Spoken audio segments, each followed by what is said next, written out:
السلام علیکم دوستو، ابھی آپ نے یہ ویڈیو دیکھی جس میں ہندوستان کے مسلمان بلکہ علماء کرام، شاید ان کا تعلق مسلک دیوبند سے ہے یا کسی بھی مسلک سے ہے تو مسلمان، تو انہوں نے پاکستان کا جو جھنڈا ہے،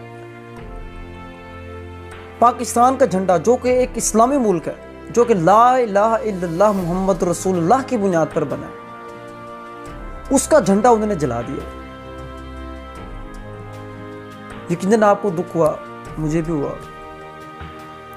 اور یاد رہے یہ کوئی ویڈیو اب کی نہیں ہے، شاید یہ کوئی پرانی ویڈیو ہے، تو میرے سامنے سے جب آئی گزری سوشل میڈیا پر تو میں نے کہا چلو اس کے اوپر ایک ولاگ بناتے ہیں۔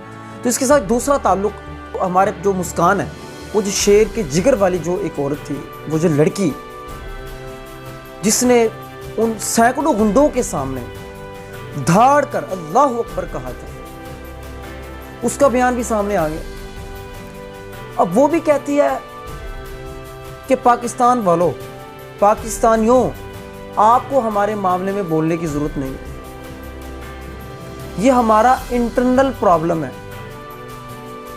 ہمارا ذاتی مسئلہ ہے، ہم سے خود سلجھائیں گے، ہمیں آپ کی ضرورت نہیں ہے۔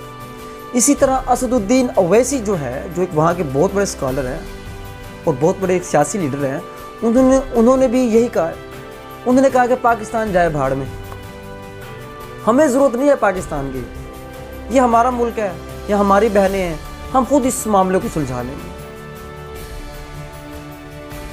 تو دوستو، دکھ ہوا ہے، مجھے بھی ہوا ہے، آپ سب کو ہوا ہے، اور بہت زیادہ دکھ ہوا ہے، لیکن یاد رکھیں ہمیں دکھ نہیں ہونا چاہیے، ہمیں دکھ نہیں ہونا چاہیے اس بات پر کہ وہ ایسے کہہ رہے ہیں کہ ہمارا انٹرنل پرابلم ہے، اس بات پہ دکھ نہیں ہونا چاہیے، کیونکہ یہی تو فرق ہے ایک آزاد قوم اور ایک غلام قوم میں، ایک آزاد ملک اور ایک غلام ملک میں۔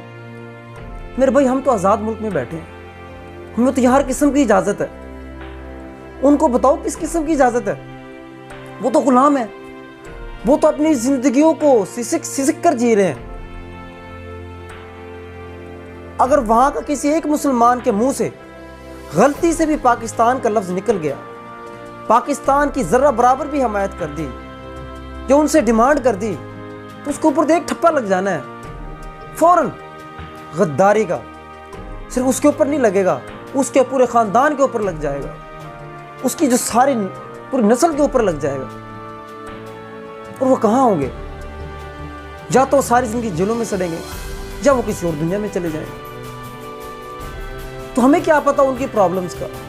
تو میرے بھائی، یہی نقطہ ہم نے سمجھنا ہے، اور اس ولاگ کا میرا مقصد بھی یہی ہے کہ میں آپ دوستوں کو بتاؤں، ہمارے جو پاکستانی مسلمان ہیں ان کو میں بتاؤں، میرے بھائی یہی فرق ہے ایک آزاد قوم میں اور ایک غلام قوم میں۔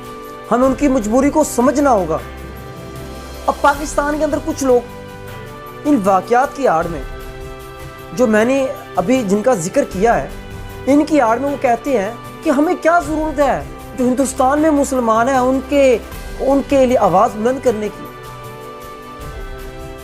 ان کی حمایت کرنے کی، ہمیں کیا ضرورت پڑی ہے؟ ہم اپنا مسئلہ سلجھائیں۔ ہمیں کیا ضرورت ہے ہم کشمیر کے لیے آواز اٹھائیں، کشمیری مسلمانوں کے لیے باتیں کریں؟ ہمارے اپنے بہت سے پرابلم ہیں۔ تو نہیں میرے بھائی، ایسی بات نہیں ہے۔ میرے بھائی، ہم مسلمان ہیں، یہ ہمارے اللہ تعالیٰ اور ہمارے پیارے رسول صلی اللہ علیہ وسلم کا حکم ہے کہ تمام مسلمان، اس کائنات کے تمام مسلمان ایک جسم کی مانند ہیں۔ اور جسم کیا ہوتا ہے یہ آپ کو پتہ ہے، جسم ایک چھوٹے سے حصے میں اگر تکلیف ہوگی تو پورا جسم محسوس کرے گا۔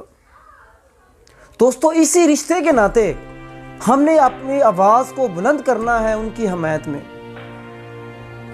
ان کے لیے آواز اٹھانی ہے، ان کے خلاف ہونے والے ظلم کے خلاف ہم نے بولنا ہے، وہ چاہے کچھ بھی کہتے رہیں۔ ہمیں یہی بات سمجھنی ہے کہ مجھے بتائیں، آپ بتائیں، کوئی بھی انسان اگر سپوز میرے اوپر ظلم ہوتا ہے اور میرے حق میں کوئی انسان اٹھ کے کھڑا ہو جاتا ہے، کیا میں اس کو کہوں گا کہ یار میرے حق میں مت بولیں؟ اگر کہوں گا تو شاید میری کوئی مجبوری ہوگی۔ تو دوستو، یہی فرق ہے۔ تو ہم نے اپنی آوازوں کو بلند کرنا ہے۔ ہمارا ملک بنا اس لیے تھا لا الہ الا اللہ کی بنیاد پر تو جہاں جہاں جو اس یہ کلمہ پڑھنے والے لوگ ہیں ہم نے ان کی حمایت کرنی ہے. اگر ہم یہ نہیں کرتے تو اس کا مطلب ہے ہمارا ملک اس کلمے کی بنیاد پہ نہیں بنا. تو دوستو امید ہے آپ کو بات سمجھ آ گئی ہوگی. اگر آپ دوستوں کی ویڈیو اچھی لگے اس کو لائک کریں, کمنٹ کریں اور دوستوں کو بھی شیئر کریں اور ہمارے چینل کو بھی سبسکرائب کرنا مت بھولیں. شکریہ. اللہ حافظ.